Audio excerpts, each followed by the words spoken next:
there are multiple dimensions of, let's say, competence and authority, multiple, especially in a sophisticated society. And so you're fortunate if you're good at one or two things.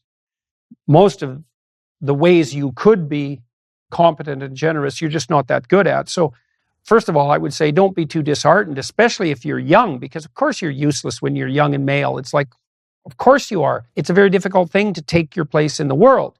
And so you don't want to be disheartened because that's the situation that you're in. It's like, yeah, of course that's the situation you're in. The question is, what are you going to do about it? I was often asked by my students and my clients who didn't know what they should do with their lives. Well, I don't have any goals. I don't know what I want to do with my life. What should I do? And part of the problem is the question, what should I do with my life, is not a very good question, because it's sort of like, tell me about everything. It's just too much. What do you do with your life? Well, you say, you do many things.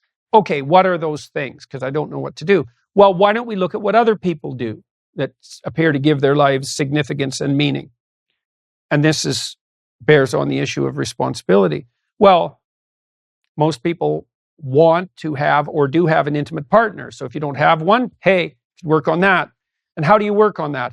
Well, you don't work on that by going to find the person that's right for you. It's like, who the hell are you? And what makes you think that even if you found the person that was right for you, they wouldn't take one look at you and run away screaming? So you might think, well, how about if I be the person that someone else would want? And so a young man has to ask himself, well, what do I bring to the table? Now, the first advantage he has is youth and possibility. And that's really something young men have over older men. Youth is not nothing. It's a real form of wealth. So if you're young and poor, you're young. And you wouldn't trade young and poor for decrepit and rich. So don't be thinking you're poor if you're young. It's an unbelievable source of wealth. And so that's an attractiveness that's there, that's built in. And then, well, then, are you good at anything? And if the answer to that is no, well, how about you start practicing being good at something? Pick one thing. Well, what? Well, not nothing. Pick something. Maybe it's a video game. I don't care. Get good at something. Because to get good at something requires you to simultaneously practice many skills that will make you good at many things. So, for example, I was a dishwasher when I was a kid at restaurants, and I was a good dishwasher. And, you might think that's a pretty low level of achievement. It's like, it's not. And I can tell you in detail why. First of all, most young people who go into restaurants to wash dishes do a terrible job. They show up late, or they don't show up at all, and then they quit after 2 weeks. Like, that's really not good. So what do you have to do if you want to be a good dishwasher? Show up on time. How about show up 15 minutes early? So if you work 10% longer, you make 40% more money. So that's worth knowing. 40% on 10%, that's a damn good return. So that's part of the reason men make more money than women on average, is because men work longer hours. And it doesn't take much extra work to produce quite a return, partly because any sensible boss is going to be looking for the person who goes the extra mile. And if you manifest signs of going the extra mile, even in a relatively minimum way, you just have to do better than the other people around you, then you're going to get disproportionately rewarded. And so what else do you have to do to be a good dishwasher? Learn the techniques. Stay on your toes. Volunteer to work when other people don't show up. Show an interest in learning to cook. Get along with the waitresses. Maybe get along with the customers. Act like an adult. And all of that's excellent practice for all sorts of things you're going to do later. I stopped being a dishwasher quite soon and started being a short order cook. And that was great because I learned to cook. I learned to clean a kitchen and to run a kitchen and to interact with the waitresses and to have fun with the cooks and to do it all and have fun, because you can have a lot of fun in the kitchen and in pretty much any working class environment. If you're working with decent people, it can be a real blast. It's not intellectual work in that you're not dealing with abstractions, although it can still be complex. That's why we don't have dishwashing robots, by the way. But it can be a real blast. And so pick something. Pick a job. Go do it. Get good at it. See if you can be like the best dishwasher they've ever had. And then you're the best at something. And then you kind of learn what it's like to be the best at something. And Imagine you're trying to be the best man you can. That's your ultimate goal. You don't even know what that is. It's going to be a whole agglomeration of a variety of high-level skills. Well, how do you start that? Well, in any domain. Maybe you play sports. Be a good teammate. Be the best teammate. Maybe you develop your skills in that particular sport and you could be the star. Well, pass to someone else now and then, and maybe take an interest in facilitating the development of your teammates. So you can do that. And so develop a vision for yourself. If you could have the life you wanted, what would you have for an intimate partner, or what would you offer?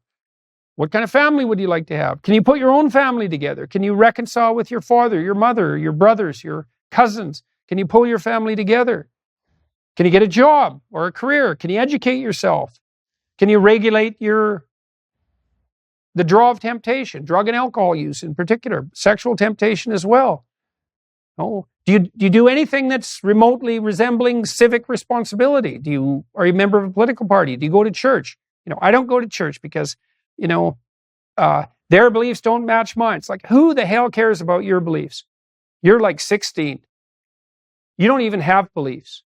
And if you think it's like you're right and the Catholic Church is wrong, well, good luck with that attitude.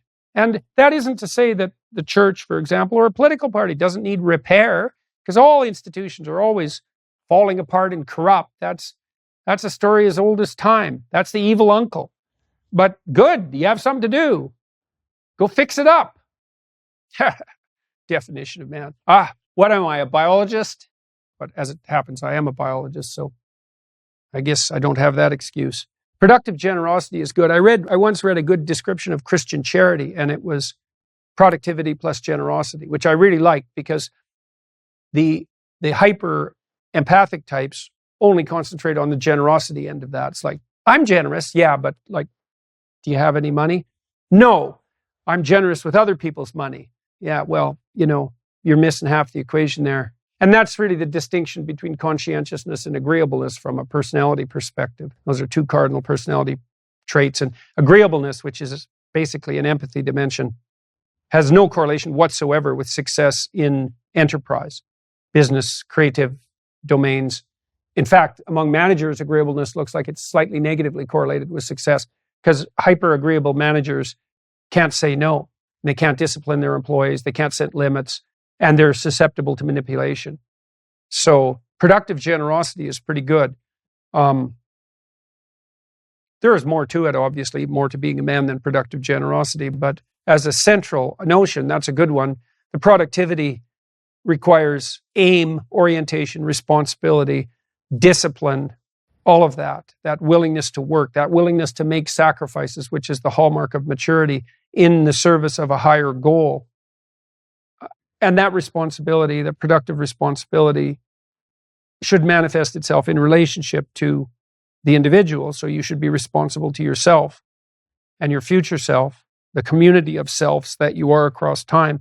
And then you should be responsible for and productive for as many people as you can manage. And so that might be first your intimate partner, your wife. Second, your parents, your siblings, your children. Maybe your children primarily, although, there's a trade-off there with your wife. Then your local community, then your broader community. You want to take on all that responsibility if you can, in a sense that's both productive and generous. That gives you something to do. Justify your miserable life to yourself and everyone else. And you need to do that. It orients you solidly in the world if you do that. And it gives you a dragon to fight, a real one. And that's where the gold is. So, as everyone has known forever, and as we continue to remind ourselves, how should you arm yourself? Well, that's kind of what a humanities education teaches you to some degree. Arm yourself with words. Be precise in your language. Right? Say what you mean. Read great men and great women. Make yourself literate. Get your tongue in order. Get it under your own control. Get rid of the ums and the likes and the you knows and the pauses. And get rid of everything you say that you only say to impress other people. And just see if you can say what you believe to be true. That's an adventure. That's the thing about the truth, you know. If you aren't speaking the truth, well, you got to ask yourself, if you're not speaking the truth, who is it that's talking? If you're saying something that you do not believe to be true, it's not you talking. It's something else. It might be the part of you that wants to manipulate the other person into delivering what you think you want from them. Well, what is that spirit of manipulation that you've allowed to possess you? It's not you. Let's say you decide to live your whole life in that instrumental manner. You're going to craft your words like the student who says, well, I'm going to write what the professor wants to hear so I get the grade. It's like, well, you just turn yourself into that. Well, who is it that's doing that manipulating? It's not you, because those aren't your words. So even if you get the grade, it's not you that got the grade. It's the false you. It's the manipulative you. So you do that your whole life. You don't have your life.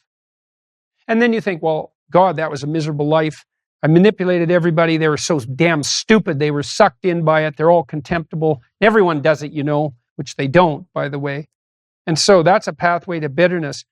Partly because if you're a manipulator and you use your language falsely, you don't live your own life. You live the life of whatever possesses you when you think it's you manipulating. And so you live the life of the spirit of manipulation. And there's no difference between that in some fundamental sense and demonic possession. So if that's what you want, go right ahead. But what you miss is the adventure of your own life.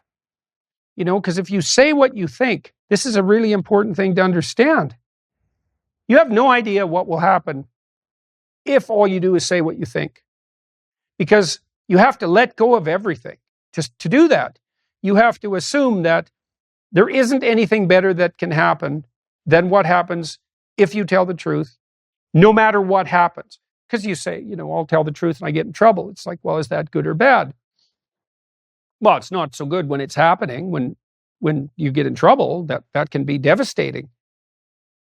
But in the medium term or the long term, I mean, in my situation, I've gotten in trouble plenty of times for things I've said. And many times I thought, you know, that was fatal. That was the end. I said something or it was misinterpreted. But often I said something that you know, I was going to get taken out. I was going to get canceled. And that was the end of my reputation. And every single time, and I hope partly because I didn't say things that I didn't think were true, every single time it switched around. And so eventually the cancellation attempt not only failed, but massively backfired. But man, living in that gap between when the pressure was on, let's say, and it turned around, that wasn't pleasant. But it's certainly adventurous because you don't know what's going to happen.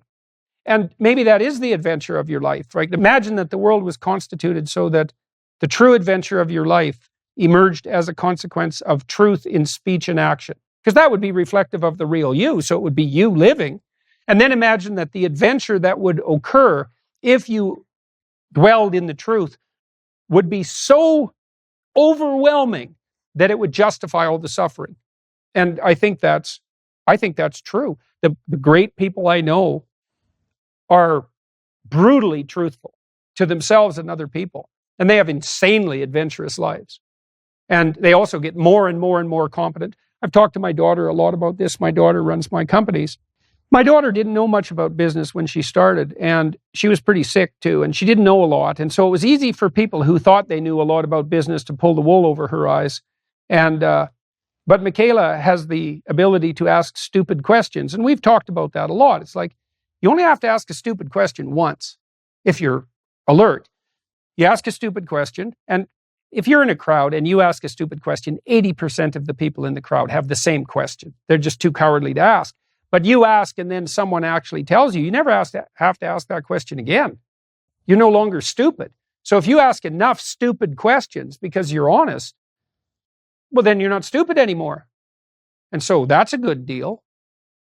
So what can you arm yourself with? You know, in Sleeping Beauty, when the prince, he's entrapped in the castle by Maleficent, who's the ultimate Oedipal mother, she transforms herself into a dragon, which everyone seems to just take as a matter of course, because of course the evil witch transforms herself into a dragon. Like, why we think that's logical is a deep question, an archetypal question. But anyways, he's armed with the sword of truth, and I believe it's the shield of virtue. but the sword of truth. And it's a corny trope in some sense, but it's not corny at all, because how could falsehood prevail against truth? How could that possibly be the case? If what is true reflects what is real, how can what is unreal prevail against what is real? And so, you might not want to align yourself with the truth, because then you will find the dragons. That's for sure, because that's the route that's direct to the dragon's lair. But if you've got the right tools, well, then you can prevail. And so what other tools? Beauty, that's great. Tradition, community, responsibility, all the classic virtues, the opposite of sin, all of that are weapons that you have in your quiver so that you can take proper aim and you can hit the target multiple times. You can hit the cross, the center of the cross, and prevail. And so when you're out to get educated, one of the things I can never understand about university professors, for example, they seem to never explain to their students why you should write. Why are you writing this essay? Well, to learn to write. Well, no. You're writing the essay to get a grade, to pass the course, to get your degree, to go on with your life. Fine. That's the pragmatic side of it. Why write? Well, maybe you're writing about something important, and if you're not, then it's just a lie, the whole enterprise. So write about something important. Why do you want to write? Well, so that you can think. That's what you're doing when you're writing. Revelation, here's some ideas I have. You do your research. Here's some ideas I have. I'll get them down. Then I'll edit the idea, so I only keep the best ideas. Well, now I know how to think about that. Now I know how to perceive that. Now I know how to act on that. Well, now you know how to perceive and act in relationship to something difficult. Well, that's why you learn to write, is so you can think. And everyone says to their children, think before you act. Well, why? So you can not do stupid things.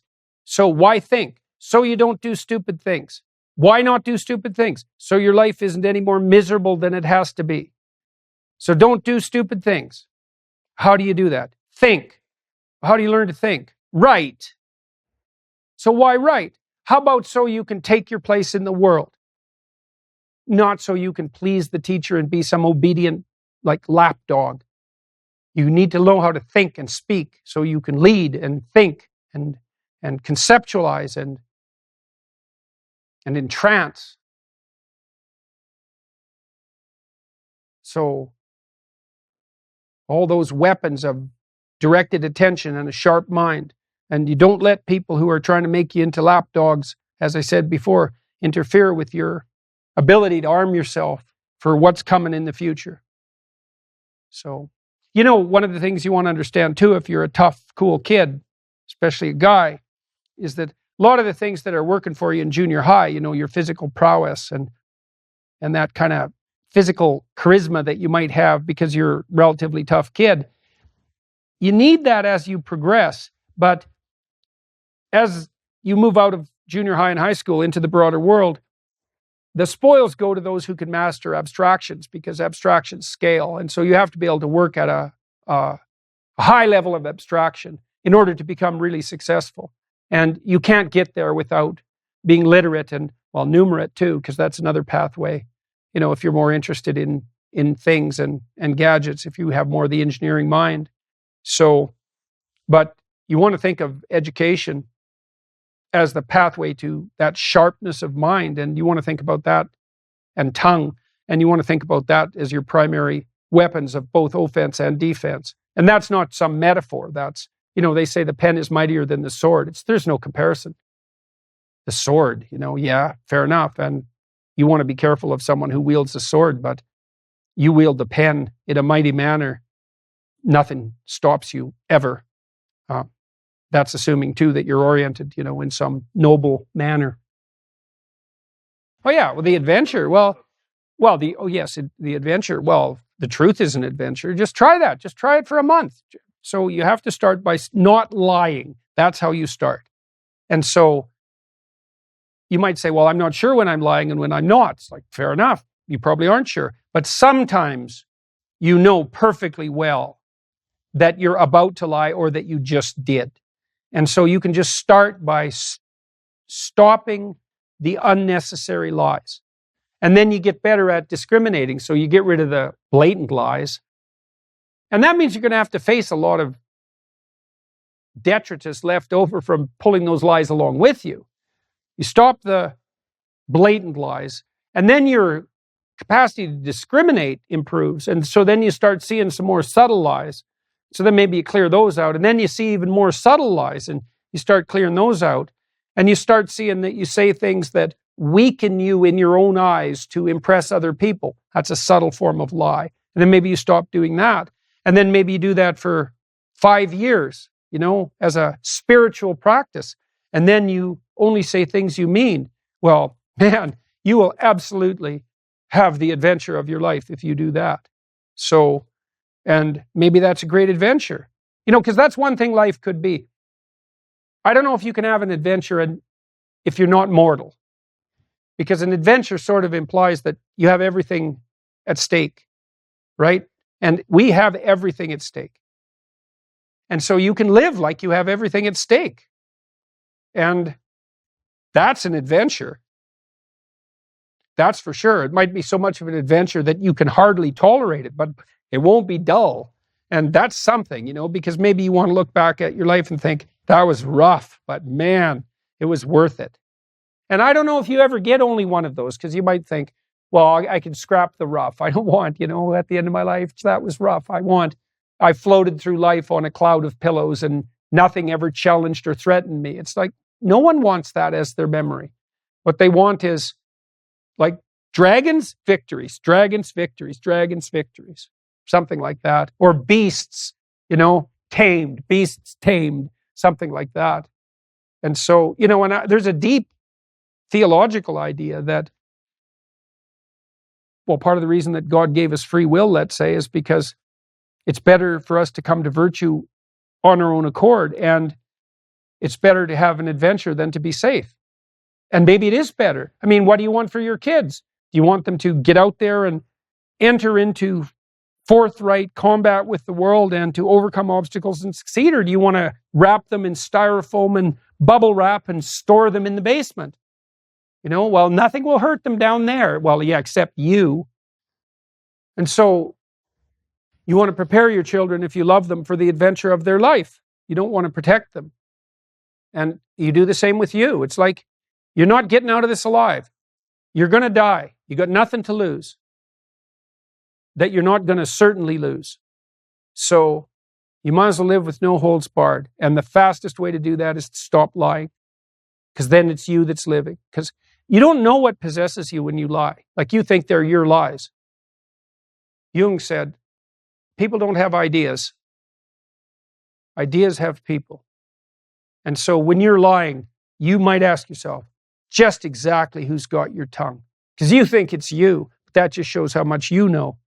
So I wouldn't recommend that.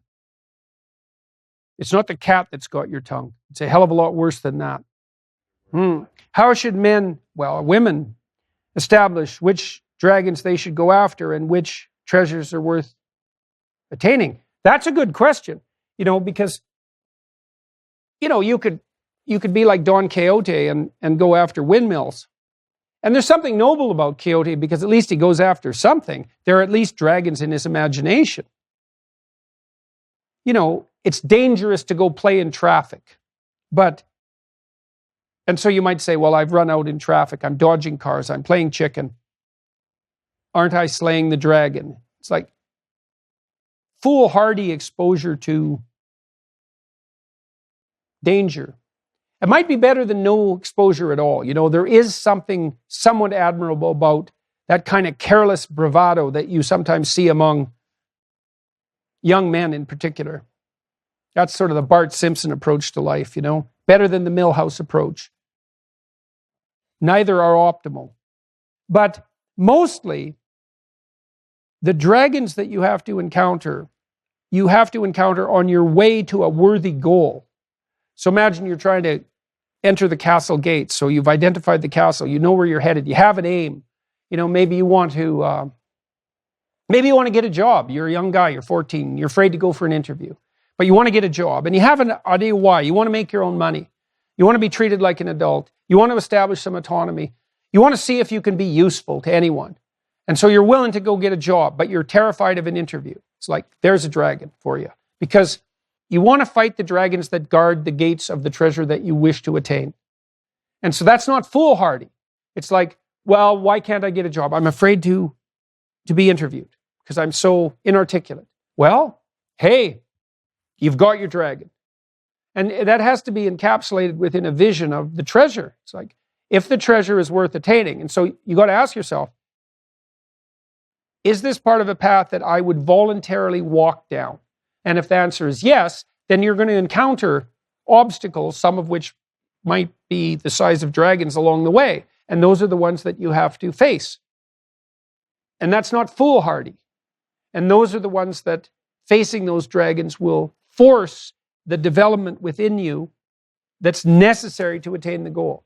So, for example, if you're so inarticulate or tongue-tied or shy or embarrassed that you can't face an interview, well, then you need to get your tongue in shape. And that might take quite a while. You might have to practice interviews with a friend. You can find one that'll do it, or a teacher or a principal or another adult, and until you can do it.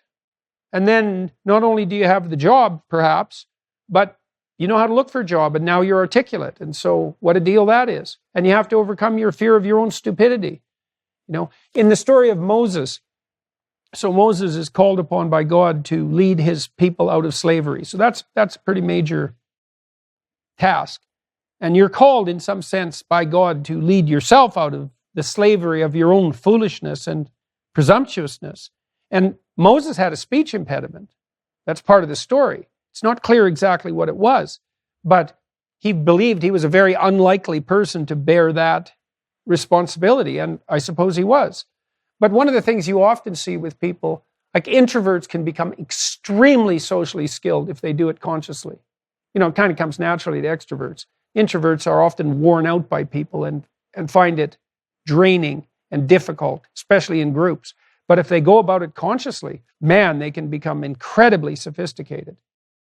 And, you know, the same thing happens with disagreeable young men who are well socialized. They can become incredibly diplomatic because they've worried the borders so intensely. They know exactly where the rules are.